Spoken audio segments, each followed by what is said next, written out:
Assalamualaikum warahmatullahi wabarakatuh. Bismillahirrahmanirrahim. Alhamdulillahirrahmanirrahim. Assalatu wassalamu ala rasulillah wa ala alihi washabihi ajma'in, amma ba'du.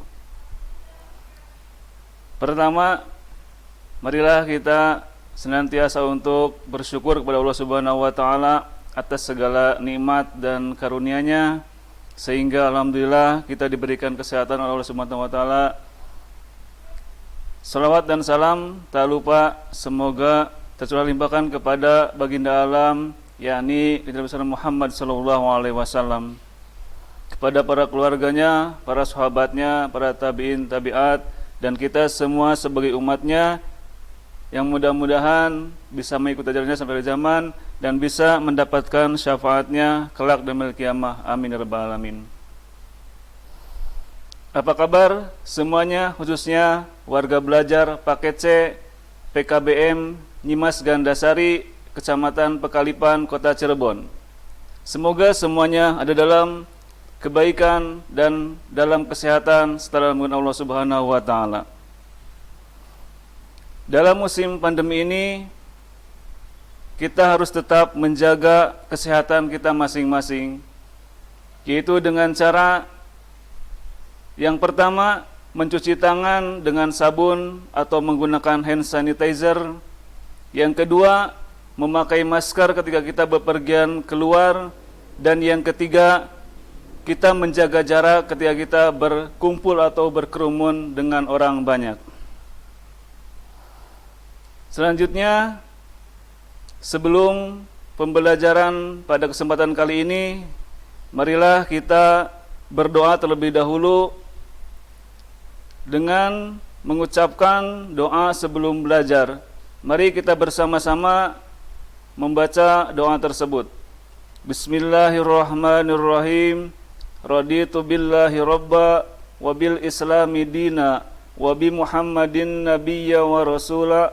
Rabbi zidni ilman warzuqni fahman, amin. Baiklah, warga belajar paket C khususnya kelas 12 PKBM Nyimas Gandasari, Kota Cirebon. Sebelum pembelajaran dimulai, silakan kalian untuk mempersiapkan hal-hal yang mungkin diperlukan dalam pembelajaran ini. Misalkan dipersiapkan alat tulis, buku, sumber, referensi, dan yang lainnya, sehingga pembelajaran ini kalian ikuti dengan baik dan menjadi pembelajaran yang efektif. Baik, untuk selanjutnya pada kesempatan kali ini kita akan mempelajari tentang materi PKN di kelas 12 ini, yaitu materi di bab 2 tentang dinamika persatuan dan kesatuan bangsa dalam konteks Negara Kesatuan Republik Indonesia. Adapun tujuan pada pembelajaran pada kesempatan kali ini adalah yang pertama, kita dapat memahami konsep negara kesatuan. Yang kedua, mengidentifikasi faktor pembentuk bangsa Indonesia. Dan yang ketiga, mengidentifikasi karakteristik Negara Kesatuan Republik Indonesia. Itu tujuan pembelajaran pada kesempatan kali ini. Baik, untuk selanjutnya kita masuk kepada pengertian negara. Di sini ada beberapa pengertian dari beberapa ahli atau beberapa pakar tentang pengertian negara. Yang pertama yaitu menurut Max Weber, negara adalah sebuah masyarakat yang memiliki monopoli dalam penggunaan fisik secara sah dalam wilayah tertentu. Kemudian yang kedua menurut Mark Iver, sebuah negara harus memiliki tiga unsur pokok, yaitu wilayah, rakyat, dan pemerintahan. Yang ketiga, menurut Profesor Mr. Sunarko, negara adalah organisasi masyarakat yang mempunyai daerah tertentu di mana kekuasaan negara berlaku sepenuhnya sebagai suatu kedaulatan. Kemudian yang keempat, negara menurut Profesor Miriam Budiarjo mengatakan bahwa negara adalah organisasi dalam suatu wilayah dapat memaksakan kekuasaannya secara sah terhadap semua golongan kekuasaan lainnya dan yang dapat menetapkan tujuan-tujuan dari kehidupan bersama itu. Ya, dari pengertian negara tersebut, ya, ini mungkin di sini kita bisa menyimpulkan atau kalian dapat menyimpulkan sendiri, ya, bahwa negara itu adalah intinya, ya, yang pertama organisasi, ya, yang meliputi di antaranya rakyat, kemudian ada wilayah pemerintahan, ya, dengan apa? Dengan tujuan, ya, untuk mencapai tujuan daripada negara tersebut. Baik, kemudian yang kedua ada unsur-unsur negara. Unsur-unsur negara diantaranya adalah yang pertama warga negara. Nah, unsur yang pertama dari sebuah negara, ya, itu adalah adanya warga negara atau yang disebut dengan rakyat. Warga negara adalah sekelompok orang, ya, atau orang yang meninggali atau menempati, ya, suatu bangsa, ya, dan disahkan menurut undang-undang dan hukum tertentu. Ya. Nah, ini warga negara. Kemudian yang kedua adanya wilayah. Ya. Wilayah jelas ini merupakan unsur daripada negara. Ya. Karena apa? Ya. Wilayah merupakan semua, ya, yang mencakup baik dari wilayah darat, ya, kemudian ada laut, ya, kemudian juga udara, seperti itu. Ya, contoh seperti mungkin negara Indonesia, ya. Negara Indonesia itu adalah negara yang terbentang dari Sabang sampai Merauke, ya. Dan ini terdiri dari beberapa pulau, ya, sehingga Indonesia itu disebut dengan wilayah kepulauan. Nah, seperti itu. Jadi wilayah di sini merupakan unsur daripada suatu negara. Kemudian yang ketiga adanya pemerintah. Nah, ini pemerintah itu adalah tugasnya mengatur semua, ya, yang berkaitan dengan jalannya suatu negara. Ya. Di dalam pemerintahan mungkin kita mengenal dengan yang namanya ada yang disebut dengan lembaga negara. Ya, di antaranya ada lembaga eksekutif, ada lembaga legislatif, kemudian ada lembaga yudikatif. Ya. Lembaga legislatif misalkan, ya, bertugas adalah untuk membuat undang-undang, ya, yang dimana undang-undang ini adalah mengatur seluruh aturan hukum yang berlaku di negara tersebut.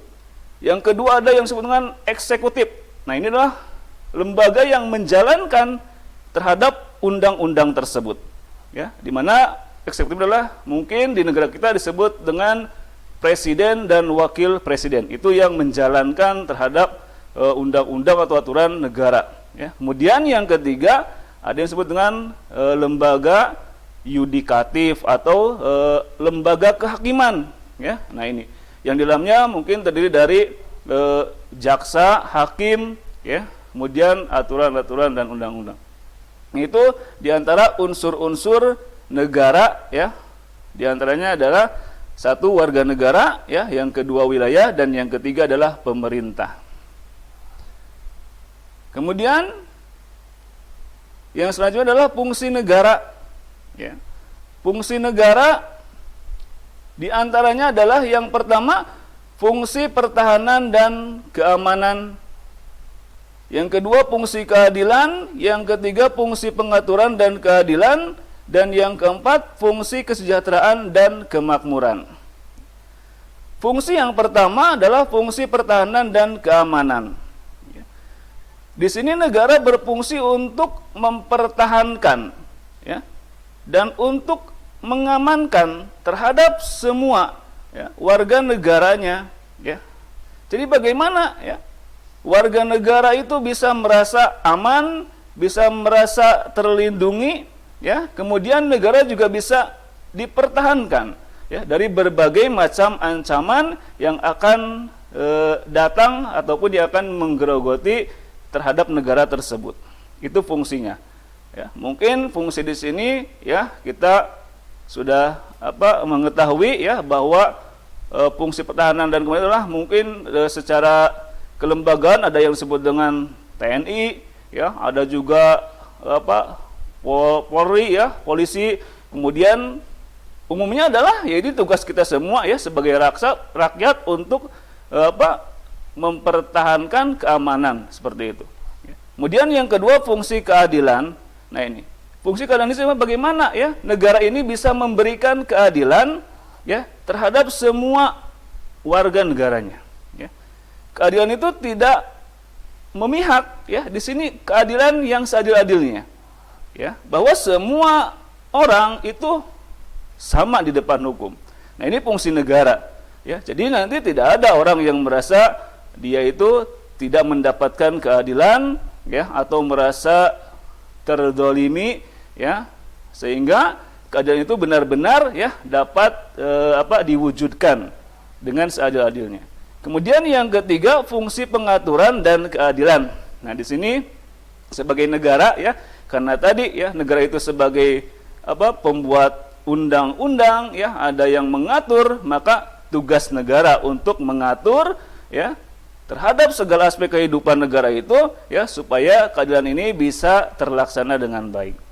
Kemudian yang keempat fungsi kesejahteraan dan kemakmuran. Nah ini ya fungsi kesejahteraan dan kemakmuran ya mungkin kita bisa melihat ya tujuan negara Indonesia yang termaktub dalam pembukaan Undang-Undang Dasar 45 ya. Nah itu alinea keempat ya bahwa tugas negara adalah melindungi segenap bangsa Indonesia dan seluruh tumpah darah Indonesia, memajukan kesejahteraan umum, mencerdaskan kehidupan bangsa, dan ikut melaksanakan ketertiban dunia yang berdasarkan kemerdekaan, perdamaian abadi, dan keadilan sosial. Nah itu diantaranya ya ada fungsi mensejahterakan ya kehidupan bangsa. Ya intinya bagaimana ya semua masyarakat, semua warga khususnya bangsa Indonesia ini bisa menikmati atau bisa ya merasakan kesejahteraan dan kemakmuran. Nah itu diantara fungsi daripada negara. Nah, kemudian tujuan negara ya. Yang pertama ada menurut Miriam Budiharjo menyatakan bahwa negara dapat dipandang sebagai asosiasi manusia yang hidup dan bekerja sama untuk mengejar beberapa tujuan bersama.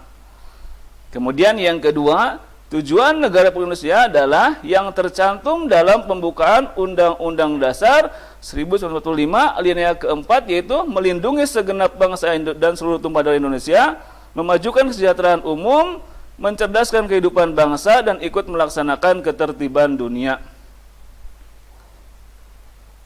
Kemudian selanjutnya adalah bentuk-bentuk negara. Nah ini ya, kita akan melihat di sini ya dari beberapa negara yang di dunia ini ya negara itu memiliki bentuk ya. Nah ini bentuk-bentuk negara yang pertama adalah negara kesatuan atau yang disebut dengan unitaris, yaitu negara yang pemerintahan tertingginya dilakukan oleh pemerintah pusat yang memberlakukan aturan berdasarkan undang-undang yang berlaku.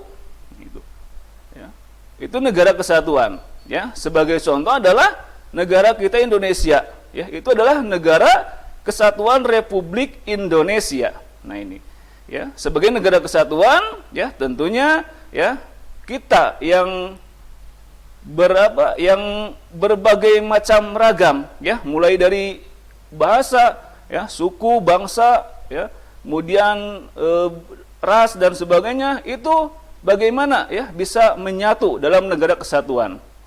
Nah, ini. Kemudian yang kedua, negara serikat atau federasi. Nah ini ya, negara serikat atau federal ya di sini adalah negara yang memiliki bagian-bagian dari negara tersebut ya.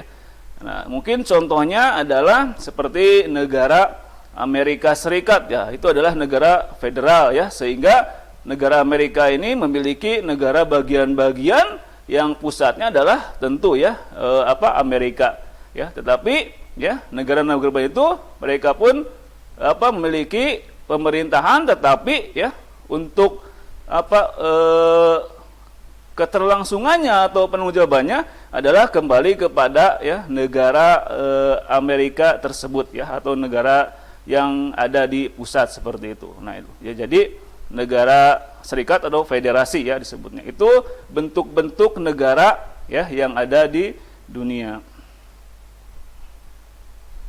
Kemudian kita memasuki kepada faktor pembentuk bangsa Indonesia ya, dilihat dari sejarahnya. Nah, setelah tadi kita mempelajari tentang apa itu negara, kemudian unsur negara dan juga bentuk-bentuk negara, maka sekarang kita ya akan mengetahui atau mempelajari tentang faktor pembentuk bangsa Indonesia dilihat dari sejarahnya.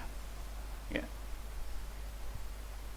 Yang pertama ya, nah ini sejarah Indonesia itu ya telah mencatat bahwa ya pada zaman dahulu itu ya ada disebut dengan namanya Sumpah Pemuda. Ya, Sumpah Pemuda ini adalah terjadi ya pada tanggal 28 Oktober tahun 1928. Ya.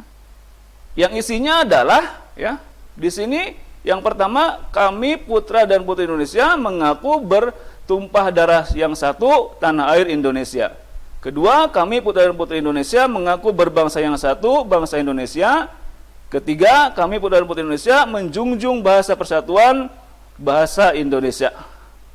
Untuk lebih jelasnya, ya mungkin Bapak di sini akan menayangkan suatu video, ya video yang menunjukkan terhadap Sumpah Pemuda.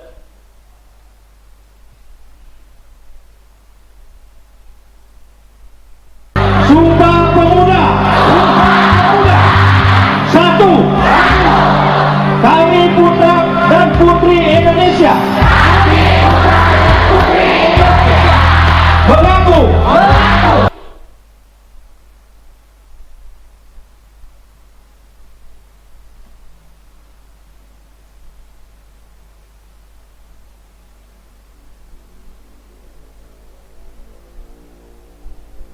Sumpah Pemuda.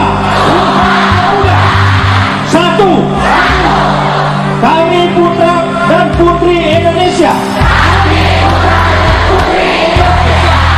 mengaku bertumpah darah yang satu, tanah Indonesia. Dua, kami putra dan putri Indonesia mengaku berbangsa yang satu, bangsa Indonesia. Tiga, kami putra dan putri Indonesia menjunjung bahasa persatuan, bahasa Indonesia.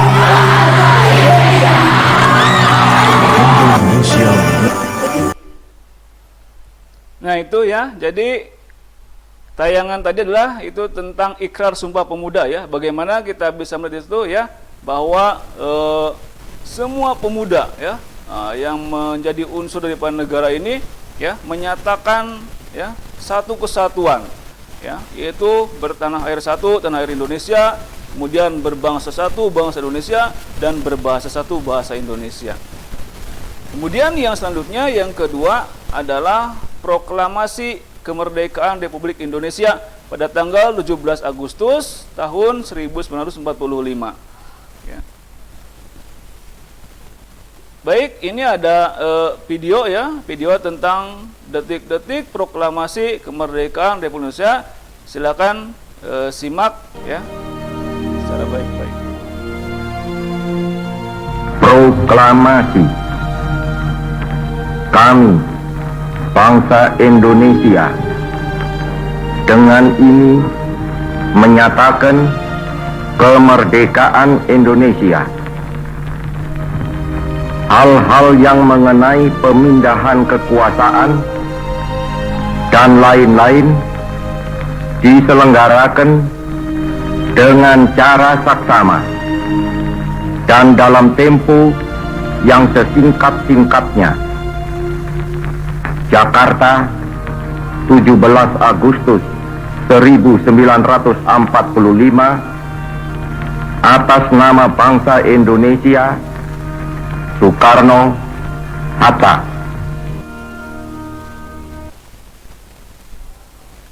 Nah, baik ya, video tadi ya itu tentang proklamasi kemerdekaan Indonesia ya yang terjadi pada tanggal 17 Agustus 1945. Itu merupakan sejarah ya yang istilahnya sangat sakral ya bagi bangsa Indonesia, sehingga alhamdulillah ya dengan nikmat ya dan rahmat Tuhan Yang Maha Esa, kita sekarang bisa artinya merasakan ya kemerdekaan negara Indonesia. Kemudian yang selanjutnya adalah faktor-faktor penting pembentuk bangsa Indonesia. Ini diantaranya adalah yang pertama ada persamaan nasib. Ya. Jadi ketika Indonesia pada waktu itu ya dijajah kurang lebih oleh Belanda selama 350 tahun ya, atau 3,5 abad, kemudian oleh Jepang kurang lebih 3 tahun ya, mereka rakyat itu merasakan nasib yang sama ya, sehingga rakyat ini mempunyai keinginan yang kuat ya supaya apa? Supaya negara Indonesia ini bisa merdeka ya, sehingga nasib kita ini ya bisa berubah, bisa tidak terjajah lagi ya oleh penjajahan, dan kemudian Indonesia bisa merdeka. Kemudian yang kedua, keinginan bersama untuk merdeka. Nah ini, setelah adanya persamaan nasib, ya, kemudian timbul keinginan bersama untuk merdeka. Kemudian yang ketiga, kesatuan tempat tinggal. Ya. Jadi merasa ya bersama-sama ya tinggal di wilayah atau di daerah khususnya di Indonesia ini, ya, maka tidak ingin ya ketika tempat ataupun wilayah kita ini ya itu diambil alih atau dikuasai oleh bangsa penjajah. Kemudian yang keempat, cita-cita bersama untuk mencapai keadilan dan kemakmuran sebagai suatu bangsa.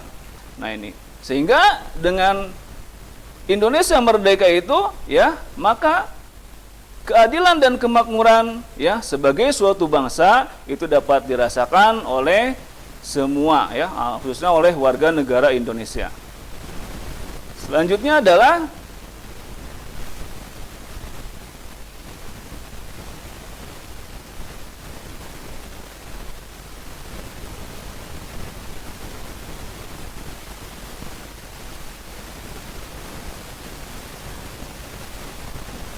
ciri yang dimiliki oleh negara Indonesia ya sebagai negara kesatuan.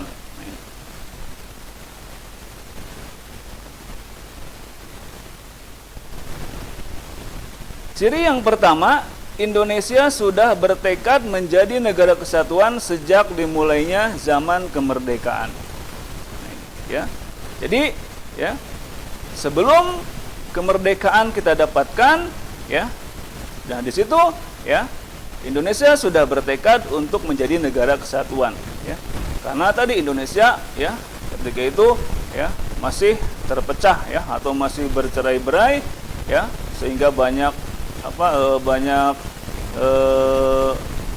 ibaratnya suku ya, banyak bahasa dan juga bangsa dan sebagainya ya, sehingga bertekad bagaimana supaya menjadi negara kesatuan.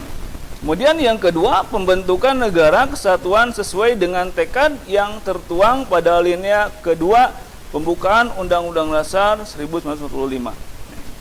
Kemudian yang ketiga, prinsip kesatuan negara kesatuan Republik Indonesia diperkuat lagi pada alinea keempat pembukaan Undang-Undang Dasar tahun 1945.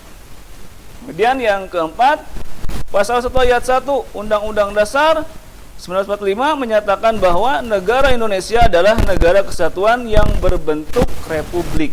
Nah, ini. Ya. Kemudian yang kelima adalah penetapan NKRI sebagai bentuk mutlak Indonesia. Nah, ini. Jadi negara kesatuan Republik Indonesia itu ya itu tidak bisa diganggu gugat ya dan mutlak ya untuk apa istilahnya dimiliki oleh Indonesia. Kemudian yang keenam, dari segi kewilayahan, yaitu pada pasal 25A Undang-Undang 1945 yang menyebutkan bahwa Negara Kesatuan Republik Indonesia adalah sebuah negara kepulauan yang berciri Nusantara dengan wilayah yang batas-batas dan hak-haknya ditetapkan oleh undang-undang. Nah, ini.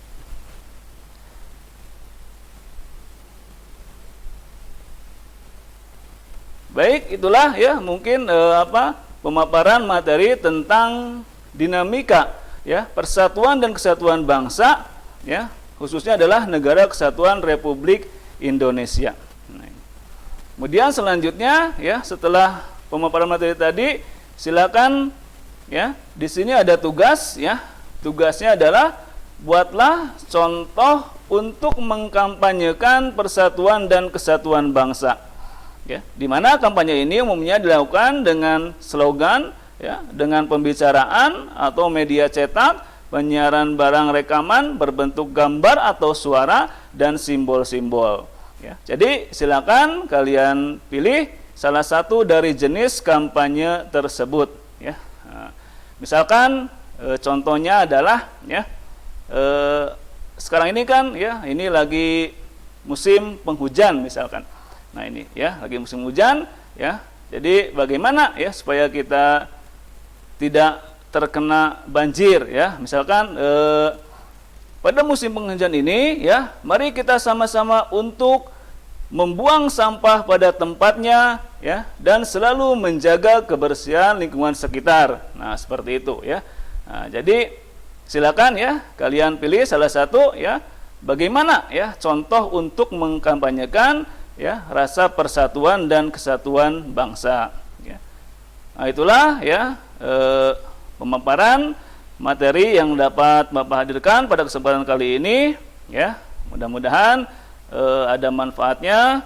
Sekian ya. Assalamualaikum warahmatullahi wabarakatuh.